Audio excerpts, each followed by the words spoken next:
This is the Regal Imports News for January 2014. Did you really expect Christmas business to be up substantially?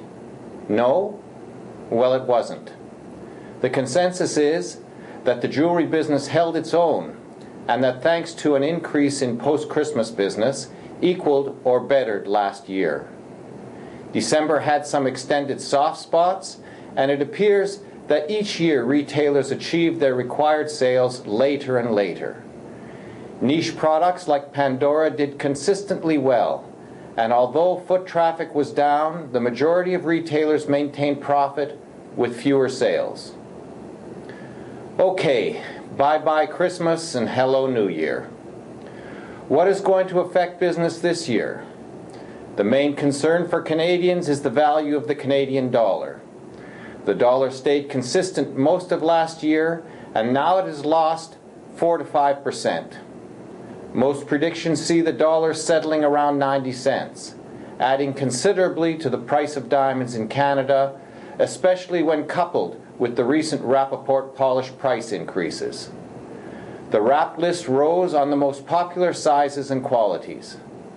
De Beers is slowly increasing its rough allocations, while Alrosa is predicting a huge jump in diamond prices based upon demand and availability. The American economy is seen to be in recovery, and I think American consumers and analysts are just ignoring the debt problem in favor of some kind of economic illusion that is keeping everyone in a sort of blind state of happiness. The majority of American debt is owned by China, and the Chinese government is struggling with a credibility problem. Corruption is rampant, and the new president is trying to put a clamp on an insidious graft problem. There is a massive outflow of black money from China that is propping up almost every world economy. There are reports that China is trying to block access to the foreign press in retaliation for their reporting on the vast wealth of Chinese leaders. I have read estimates that Chinese government leaders siphon more wealth aside for themselves each year than the combined net worth of every municipal, state, and federal elected government official combined. A successful curtailment of money laundering in China would greatly affect the numerous economies where all this graft money is being deposited. The United States is still the largest diamond consumer in the world, and it is expected that in the next 4 years, millennials in North America will outspend baby boomers.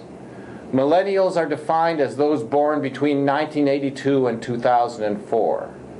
Studies have concluded that online advertising is the #1 influence on this generation's spending habits. However, millennials still prefer an integrated physical and online experience. The real good news is that analysts expect that e-commerce will move away from a pure internet experience towards a new form of integrated clicks and mortar business model. It appears that millennials are not willing to forsake a tactile experience, and brick and mortar businesses are expected to be an absolute necessity to the future of e-commerce. There are many companies that can provide the brick and mortar retailer with practical advice on how to start on the road to integration. The essential first step is to view your established company not as it is today, but as a new startup. If you started a jewelry business from scratch today, what would be the surest way to compete with your established business? As a startup company, you have nothing to lose and everything to gain. This exercise is about understanding your shortcomings. CBC Radio recently had a documentary precisely on this topic and profiled a company called Communitech in Kitchener, Ontario. This company coaches and mentors businesses and business owners in competitiveness and viability. Resources like this company are the place to start a program for maintaining and capturing new market share. Enticing the millennial will surely strengthen engagement sales.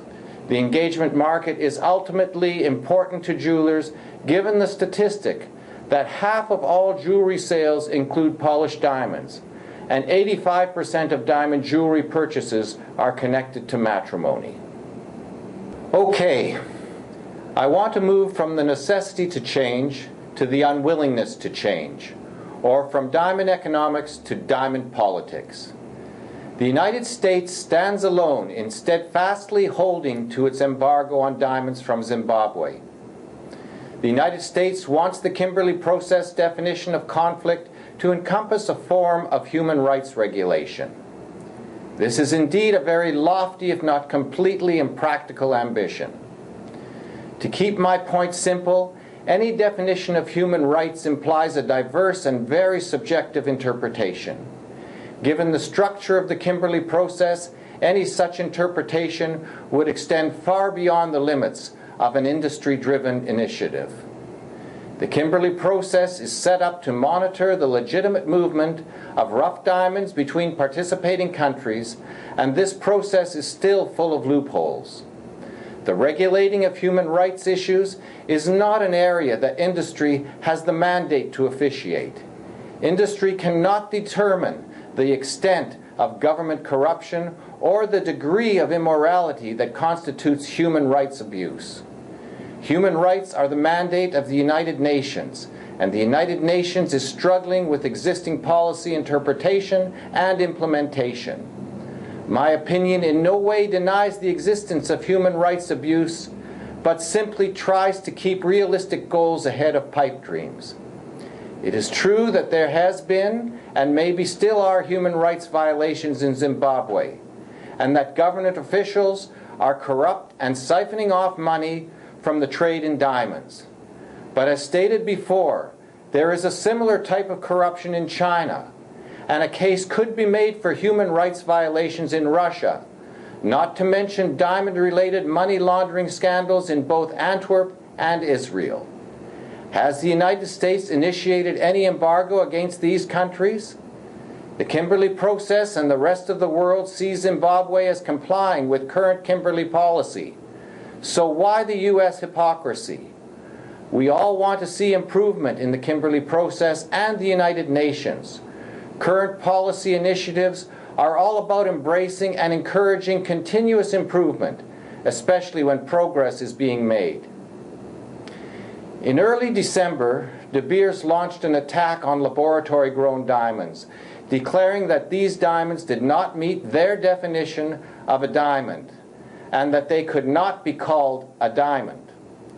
De Beers defined a diamond as, and I quote, "a natural mineral consisting essentially of pure carbon crystallized with a cubic structure in an isometric system," end of quote. Laboratory-grown diamonds are man-made and so do not meet their qualification as a natural occurring mineral.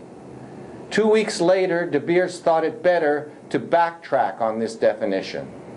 Laboratory-grown diamonds are, of course, diamonds and must be sold with appropriate modifiers. It is generally considered that the original De Beers definition of a diamond was both ill-advised and misleading. Meanwhile, industry is slowly getting a handle on the marketing of laboratory-grown diamonds. Future marketing of these diamonds will be based on proper disclosure and tracking, and not on fear-mongering. The diamond community is finally joining together to impose strict penalties on those misrepresenting laboratory-grown diamonds as natural. Finally, the Rappaport Group, which rarely misses a chance to capitalize on anything, has decided to open a Rap Lab to detect laboratory-grown diamonds. Rappaport announced that they will soon extend the mission of the new Rap Lab to encompass the full certification of both laboratory-grown and natural diamonds.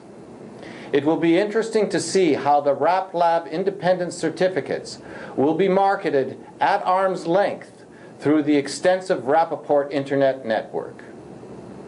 And that's it for another edition of the Regal Imports News. I thank you very much for watching.